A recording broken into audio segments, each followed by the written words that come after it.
couldn't handle it, and he dropped you. Shut up, Jared. Don't use me to get at him.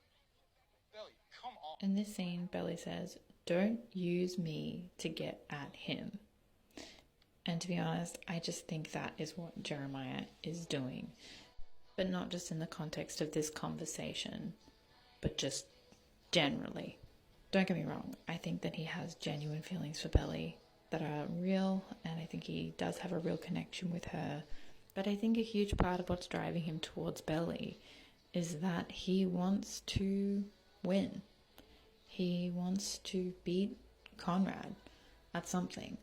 And Belly just happens to be a really great something to beat Conrad at.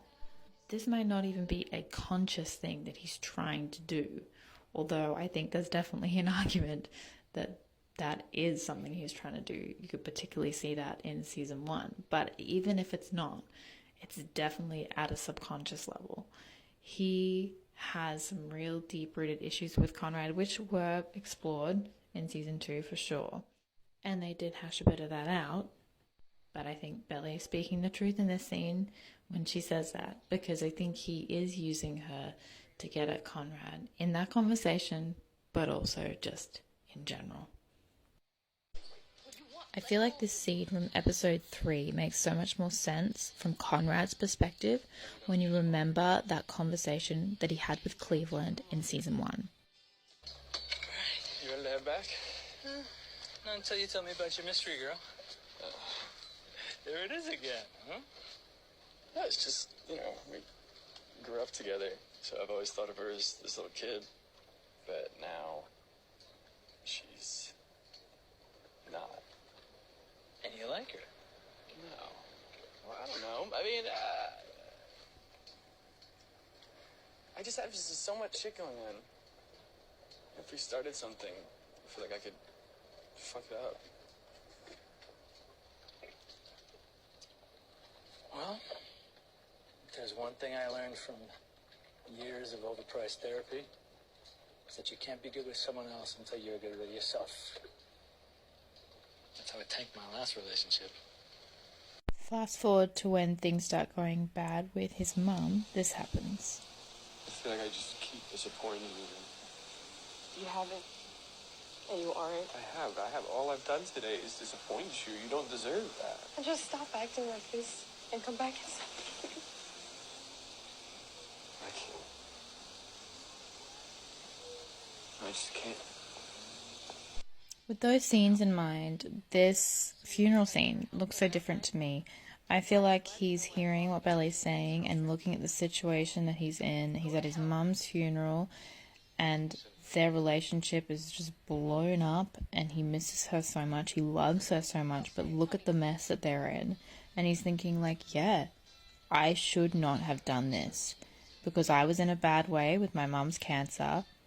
We are in this mess and the love of my life is looking at me like she's looking at me now. We shouldn't have done this. I shouldn't have done this. And then when she says, I hate you, and he says, good, I think that's him kind of being like, good, because I want you to let me go. I'm not worthy of you. We need to detach ourselves from each other, like, because we shouldn't have done this. Look at where we are. And so I think his heart is actually breaking because all of his worst fears came true.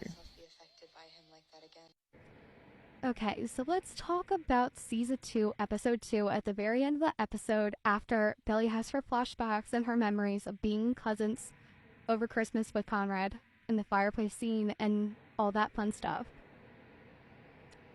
This moment is where the invisible string theory really plays into, for me, is these two are gravitated towards one another.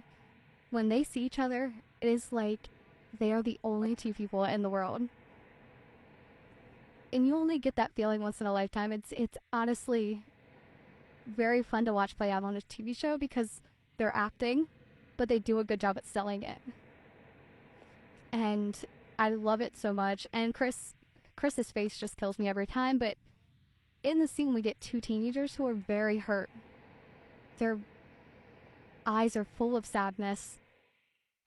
They both have to take a deep breath when they see each other because they catch their breath, and it's just such an emotional time for them. And what we see play out over the week is Belly's really trying to distance herself from him because she's angry.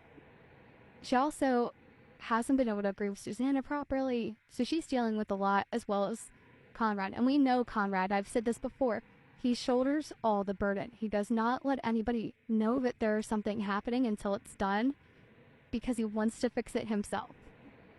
But the problem is this is one big problem that he couldn't fix alone. And he needed Jeremiah to help fix it, as well as Steven and Belly and even Taylor and Sky and Cam. They all helped in some way or another. They had a week together that was amazing, and we saw a lot of memories be made, but we also saw a lot of heartbreak. And some really, really bad decisions, aka Belly ending up with Jeremiah. Save that one for another day. But Chris's face in the scene just gets me every time. These two are just magnetic, and I will always be Team Conrad and Belly. So let me know what your thoughts were on this scene. And if you have any scenes you want me to talk about, just drop them in the comments.